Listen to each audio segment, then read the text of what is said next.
दरवर्षी पावसाळ्यात डेंग्यूचे रुग्ण मोठ्या प्रमाणात वाढतात. पण आता डेंग्यू विरुद्धच्या लढाईत भारतासाठी एक मोठी आणि दिलासादायक बातमी समोर आली आहे. भारतात पहिल्यांदाच डेंग्यूवरील प्रतिबंधक लसीकरणाला मंजुरी मिळाली आहे.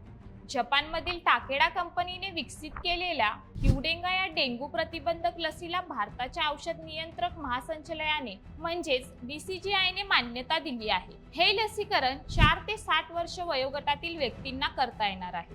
विशेष म्हणजे याआधी डेंग्यू झाला आहे की नाही याची चाचणी करतानाही हा डोस घेता येतो.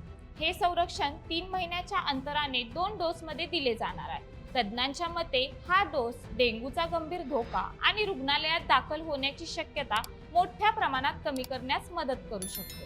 मात्र हे लसीकरण घेतलं म्हणून डासांपासून बचाव करण्याची गरज संपत नाही. घराच्या आसपास पाणी साचू देऊ नका, पूर्ण बाह्यांचे कपडे घाला आणि डासांपासून संरक्षणासाठी आवश्यक उपाय करत राहा. महत्त्वाची बाब म्हणजे या डेंग्यू प्रतिबंधक लसीला भारतात मान्यता मिळाली असली तरी ती बाजारात पुढील वर्षी उपलब्ध होण्याची शक्यता आहे. तुम्हाला काय वाटतं, डेंग्यूवर लस उपलब्ध होणं हा भारतासाठी मोठा दिलासा ठरेल का? तुमचं मत कमेंटमध्ये नक्की सांगा. व्हिडिओला लाईक करा आणि शेअर करायला विसरू नका.